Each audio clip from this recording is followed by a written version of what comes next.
कि हरियाणा के कोने कोने से बदलाव की आवाज आ रही है। ये जो प्रदेश हरियाणा प्रदेश एक समय में विकास का प्रतीक प्रदेश, खुशहाली का प्रतीक प्रदेश हुआ करता था, आज 10 साल की सरकार के बाद विकास में तो जो नंबर 1 था वो तो विकास दर में हम हरियाणा प्रदेश आज 17वें नंबर पे आ गया, नंबर 1 देश में बन गया।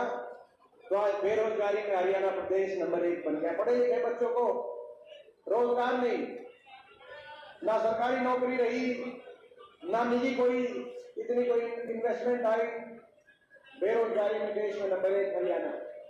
महंगाई की चोट सबसे ज्यादा हरियाणा में। आज स्थिति ऐसी आ गई हरियाणा में, दूध दही का खाना था ऐसा हरियाणा था, अब नशे की बढ़ोतरी में नंबर 1 हरियाणा हो गया। ये स्थिति आ गई, नशे में नंबर 1, अपराध दर बढ़ गया और भ्रष्टाचार को डबल इंजन की सरकार ने इतना लूटने का काम किया। हरियाणा प्रदेश को आपने देखा होगा, गठबंधन टूटा और गठबंधन टूटते ही बीजेपी का बयान आया कि हम दुष्यंत चौटाला के घोटालों की जांच कराएंगे। अगले दिन दुष्यंत चौटाला का बयान आया कि बीजेपी के घोटालों की मैं राज बताऊंगा। वो उसकी राज बता रहे हैं, वो उनकी जांच करा रहे हैं। दोनों मिलकर लूट गए 5 साल, दोनों मिलकर लूट गए हरियाणा प्रदेश की जनता और गरीब आदमी की सारी स्कीम खत्म कर दी इन्होंने। आपको याद होगा हमारे समय 100 गज के प्लॉट की स्कीम की, एससी समाज, बैकवर्ड समाज, क्षत्रिय बिरादरी के हमारे बीपीएल परिवारों के लिए 3,92,000 परिवारों को 100 गज के प्लॉट दिए गए थे। 2.5 लाख परिवारों के मकान आए थे उस समय। आपने देखा 10 साल में ना कोई प्लॉट आया गरीब आदमी का किसी गांव में और ना मकान आया। कई मकान आया तो एक आधा कोई आया तो मकान भी नहीं है। मैं पूछना चाहता हूं आपसे, आप अलग अलग हल्के के गांव का नुमाइंदा यहाँ बैठा है, आपके गांव में कोई प्लॉट आया इनकी सरकार में तो मकान आया गरीब आदमी का? स्थिति, गरीब आदमी की स्कीम खत्म करने वाली सरकार, देश में सबसे ज्यादा ताबड़तोड़ भ्रष्टाचार करने वाली सरकार, देश में सबसे ज्यादा बेरोजगारी नौजवानों में देने वाली सरकार और हर वर्ग को अपमानित करने वाली ये सरकार साबित हुई। आपने देखा कोई ऐसा वर्ग नहीं जिस वर्ग को अपमानित इस सरकार ने ना किया हो। किसान ने अपनी एमएसपी की मांग करी, 750 किसानों की जान की कुर्बानी लेने वाली ये सरकार देश के इतिहास में काले अक्षरों में लिखा जाएगा कि ऐसी भी सरकार थी जिस सरकार ने 750 किसानों की जान की कुर्बानी दी। और मुख्यमंत्री खट्टर साहब ने एक शब्द आज तक ये नहीं कहा इतने किसान चले गए, मुझे दुख है, मैंने इनकी बात तो नहीं मानी, लेकिन इतने किसानों के घर उजड़ गए, मुझे अफसोस है। सहानुभूति के 2 शब्द उन्होंने नहीं कहे। जब हमारे कर्मचारी ओल्ड पेंशन स्कीम मांगने गए तो कर्मचारियों पे लाठीचार्ज, जब सरपंच अपने अधिकार मांगने गए तो सरपंचों पे लाठीचार्ज, आंगनबाड़ी आशा वर्कर आई उन पे लाठीचार्ज, ग्रामीण चौकीदार सफाई कर्मचारी गए उन पे लाठीचार्ज। हमारी बेटियों ने न्याय मांगा दिल्ली में, उनको दिल्ली की सड़कों पे घसीटवाने वाली ये सरकार, ऐसी सरकार साबित हुई। खट्टर साहब अनदेखी सरकार के घमंड में और लोगों की अनदेखी में भी देश में नंबर।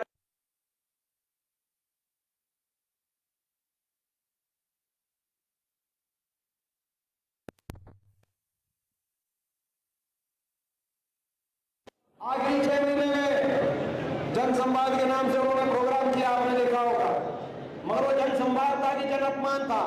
जहां जाते थे वहां लोगों का अपमान करते थे। आपने देखा होगा कि एक हमारी हिसार में गए तो एक हमारी माता ने कहा कि इतनी बेरोजगारी हो गई, खट्टर साहब कुछ करो। तो खट्टर साहब का क्या जवाब था?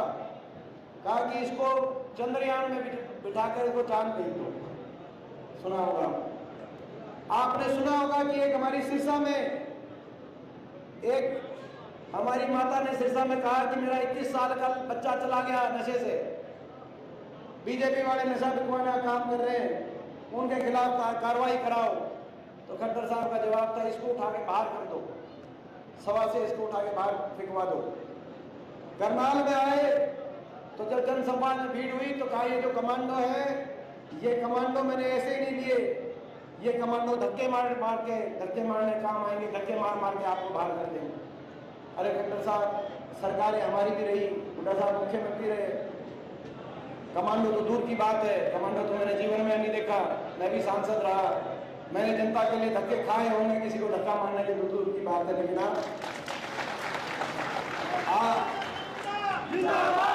आज ऐसा घमंड, ऐसा अहंकार कि कमांडो धक्के मारने काम आएंगे, धक्के मार के बात कर देंगे। ऐसा अहंकार, हर वर्ग को आपने, जिसने आपसे कुछ मांगा अपनी लाठियों की भाषा से उसको जवाब दिया। ऐसा अहंकार, ऐसा घमंड, और घमंड तो सारी उम्र किसी का रहा नहीं, या रहा एक सारी उम्र, घमंड तो सारी उम्र रहा नहीं किसी का। हरियाणा का भट्टा बिठा दिया, और यही कारण है प्रदेश के कोने कोने में जब इतनी नाराजगी बन गई, बीजेपी को समझ आ गया कि प्रदेश का भट्टा बैठ गया, हर वर्ग नाराज हो गया, तो बीजेपी ने इलेक्शन के बीचों बीच क्या किया, मुख्यमंत्री का चेहरा बदल दिया। 10 साल के बाद उप मुख्यमंत्री का चेहरा बदल, उप मुख्यमंत्री की तो छुट्टी करा दी दुष्यंत चौटाला की, तो घर में किया रिटायर करके, तो जमनाबाद जाएगा, कहा जाएगा। उप मुख्यमंत्री की छुट्टी करा के घर में थी। मैं बीजेपी को कहना चाहता हूं, 10 साल हरियाणा का भट्टा बिठाने के बाद लोगों की नाराजगी के सामने अब आप क्या मुख्यमंत्री बदल रहे हो, अब आप क्या उप मुख्यमंत्री बदल रहे हो, अब तो ये हरियाणा की जनता है, जनता सरकार ही बदलने का काम करेगी, आपको बदलेगी। लोगों ने मन बना लिया। हरियाणा कोने कोने से एक ही आवाज आ रही है, बीजेपी की सरकार जारी है, और हुड्डा साहब के नेतृत्व में, उदयभान जी की अध्यक्षता में कांग्रेस पार्टी की सरकार आ रही है। 10 की 10। मेरे से कोई पूछ रहा था, करनाल का पत्रकार, कि क्या माहौल लग रहा है आपको। पहले पूछा कि क्या माहौल लग रहा है आपको, रोहतक में क्या माहौल है। मैं रोहतक में एक तरफा निजी जीत रहे होते तो आपके बीच में थोड़ी मैं खड़ा होता, ठीक बात है ना। भाई माहौल ये है, 10 की 10 जीतेंगे, और मुझे पूरा विश्वास है करनाल से भी भाई दिव्यांशु को आशीर्वाद मिलेगा। कांग्रेस पार्टी। मैं धन्यवाद करता हूं कांग्रेस के हमारे हाईकमांड का, जिन्होंने मेरे एक ऐसे भाई को यहां से चुनाव के बीच में उतारा है। एक ऐसा नौजवान 30-31 साल का, जिसकी पहचान केवल अपनी छोटी उम्र में जो उसने मेहनत करी है अपने हाथ से, उसके अलावा जिसकी कोई पहचान नहीं है, ना इसके पास कोई धनबल है। एक गरीब परिवार से, एक गरीब परिवार का एक नौजवान, जिसने छोटी सी उम्र में चंडीगढ़ पंजाब यूनिवर्सिटी जो पढ़ने गया अपने घर से उठकर, और पंजाब यूनिवर्सिटी जहां कई प्रदेशों के छात्र पढ़ते हैं, वहां के छात्र संघ के अपनी मेहनत से, वहां के छात्र संघ के अध्यक्ष के रूप में वहां से पहला चुनाव इन्हें जीता। हरियाणा की एनएसयूआई का चुनाव जीता, एनएसयूआई के प्रदेश अध्यक्ष का, और युवा कांग्रेस के प्रदेश अध्यक्ष का। हरियाणा जैसा बड़ा स्टेट जिसमें 10-10 लोकसभाओं, 90 विधानसभाओं, एक युवा कांग्रेस का अध्यक्ष बना, दिव्यांशु गुड्डीराजा जी ने अपनी मेहनत से अध्यक्ष बना। इसके पास अपना बताने के लिए, इसके पास आपको बताने के लिए ना तो ये है कि इसके घर में कितने पीछे क्या बड़े बड़े कोई राजनीतिक पदों पे कोई रहे हो, ये भी ये नहीं बता पाएगा, ना ये बता पाएगा कि इसके पीछे घर में कौन कितना, किसी के पास धन बल हो, कोई धनाढ़ हो, गरीब घर से उठ के आया। केवल एक ही पहचान है कि नौजवान ने अपनी छोटी उम्र में मेहनत से अपनी पहचान बनाई है। मुझे पूरा विश्वास है कि आने वाले समय में आप यहाँ से मौका देंगे तो दिल्ली में संसद में पहुंचकर आपकी बहुत अच्छी नुमाइंदगी करने का काम करेंगे। और मेरे साथी मैं धन्यवाद करता हूं कांग्रेस आला कमान का, कि मेरे एक ऐसे साथी को मौका दिया जिसने हर कदम पे, हर आंदोलन में, हर संघर्ष में कदम से कदम मिलाकर मेरा साथ दिया। मेरे एक ऐसे भाई को यहाँ से उतारने का काम किया। और मैं ये कहना चाहता हूँ आपसे, खट्टर साहब का तो चेक बाउंस हो गया है, ठीक बात है ना। ये खट्टर साहब का चेक बाउंस हो गया है। अब आप डीडी की तरफ आओ, दीपेंद्र और दिव्यांशु की तरफ आओ। और हरियाणा में बदलाव होगा। आपने देखा इन्होंने मुख्यमंत्री का भी चेहरा बदला, उप मुख्यमंत्री का भी चेहरा बदला, लेकिन उसके बावजूद हर रोज भाजपा से नेता सड़क के कांग्रेस पार्टी की तरफ आ रहे हैं। आपने देखा 3 दिन पहले 3 विधायकों ने इस सरकार से समर्थन वापस लिया और कांग्रेस पार्टी को समर्थन देने का काम किया, चाहे हमारे नीलोखेड़ी से हो, चाहे पुंडरी से हो, चाहे दादरी से हो। 3 विधायकों ने। आज भी हमारे भाई मनोज भदवा जी करनाल से वो आज शामिल हुए। बीजेपी वाले, आप मीडिया वाले पूछ रहे थे सुबह कि आप ये आज आपने ज्वाइनिंग करा दी, इतनी आने वाले दिनों में क्या होगा? मैंने कहा इलेक्शन तक ज्वाइनिंग चलती रहेगी, आगे और कराएंगे। हरियाणा के हर कोने से ये अल्पमत में सरकार आ गई। इन्होंने 48 विधायकों का गवर्नर साहब को अपना पत्र दिया था कि 48 विधायक, 48 में से 2 ने इस्तीफा दिया, चुनाव लड़ रहे हैं, खट्टर साहब और रंजीत चौटाला जी, और उस 3 विधायकों ने समर्थन वापस ले लिया। 48 - 2 46, 46 - 2 - 3 43, 43 विधायकों में अल्पमत पे सरकार आ चुकी है। हमारी मांग है हरियाणा में राष्ट्रपति शासन लगाया जाए। 43 विधायकों के आधार पर सरकार हरियाणा की बनी हुई है, राष्ट्रपति शासन लगाया जाए। मैं देख रहा था जो डिप्टी स्पीकर है गंगवा साहब, उनकी बिहार उसका स्टेटमेंट आया कि इतनी जल्दी अविश्वास प्रस्ताव दोबारा नहीं ला सकती विपक्ष, ऐसा कोई प्रावधान संविधान में नहीं है। विपक्ष जब नंबर कम हो जाए तो गवर्नर साहब सेशन बुलाकर विश्वास मत के लिए सरकार को कभी भी कह सकते हैं। तकनीकी कारण देके अभी तो चुनाव का समर है, हफ्ता 10 दिन तो आप इस समर के पीछे बचने का काम करोगे, लेकिन जब 4 गिनती होगी, 5 को जब आपकी सरकार की जो लंगड़ाई है, अभी तो विधायक आने शुरू हुए, जब और विधायक हमारी तरफ आ जाएंगे तो इस सरकार कितनी लंबी चलाओगे आप बोलना चाहते हैं। अल्पमत की सरकार है। और अविश्वास प्रस्ताव आप कह रहे हो, अविश्वास प्रस्ताव विधानसभा में अविश्वास प्रस्ताव भी लाएंगे, लेकिन उससे पहले जनता के दरबार में हम अविश्वास प्रस्ताव लेके जाएंगे। मैं आप सबसे भाई ये अविश्वास प्रस्ताव इस सरकार के खिलाफ हम रख रहे हैं। अगर पास है तो एक बार हाथ खड़ा करके सारे बताओ अविश्वास प्रस्ताव पारित, और हमारा आपकी सरकार बनेगी। हरियाणा में जल्दी कांग्रेस पार्टी की सरकार बनते ही पहली कलम से हम काम करेंगे। सबसे पहले हरियाणा में बड़े बुजुर्गों के साथ विश्वासघात जो हुआ 5300 पेंशन के नाम का, उसका बदला लेते हुए देश में सर्वाधिक 6000 बुढ़ापा पेंशन हरियाणा में करने का काम करेंगे। और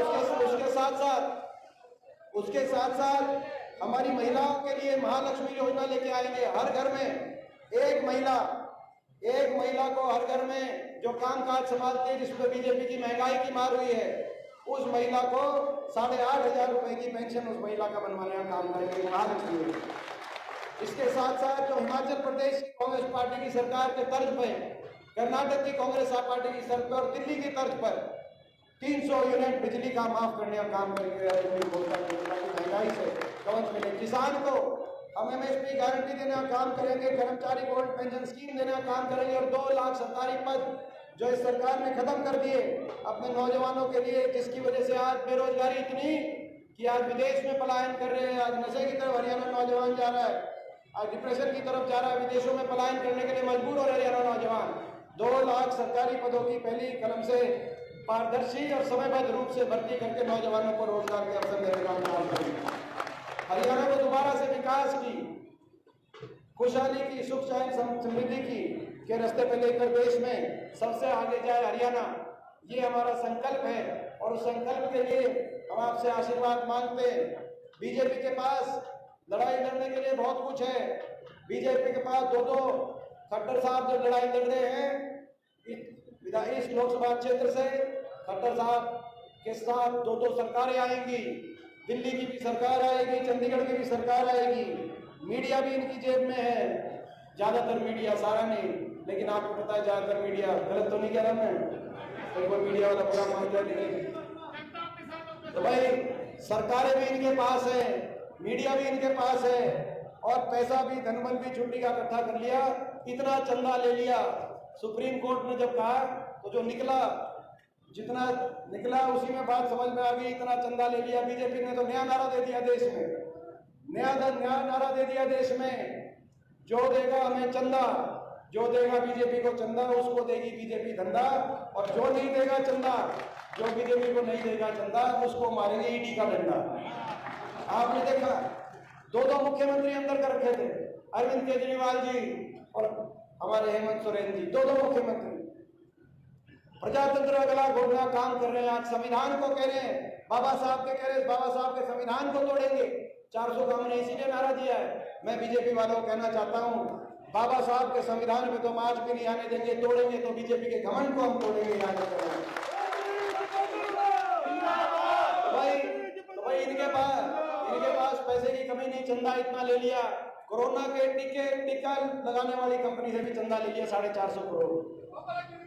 कोरोना का टीका जो लगाया वैक्सीन का, किस ने लगाया था? एक बार हाथ खड़ा करके बताना था। कोरोना का टीका मैंने भी लगवा लिया था, पहले नहीं लगवा रहा था, लेकिन फिर कईयों ने लगवा लिया, फिर बोले नहीं आप भी लगवाओ, घर वालों ने। कोरोना के टीका वाले से 450 करोड़ ले लिया। भाई अगर कोरोना के टीका में कोई कमी नहीं थी तो ये कैसे इंसानियत थी कि आपने उससे भी 450 करोड़ का चंदा लिया? और अगर कोरोना के टीका में कमी थी और आपने पैसे लेके उसको पारे, अगर कमी थी तो फिर हमारे सुबह क्यों लुभाया भाई? तो फिर हमें टीका क्यों लुभाया? तो ये मैं समझता हूँ पैसा भी इनके पास बहुत है, बहुत चंदा ले लिया इन्होंने। पैसा भी है, सरकार भी है, मीडिया भी है। हमारा भाई इसके पास कुछ नहीं है, इसके पास कुछ है इनसे लड़ाई लड़ने के लिए। तो आपका आशीर्वाद है, उसमें कमी मत छोड़ना। मैं कह रहा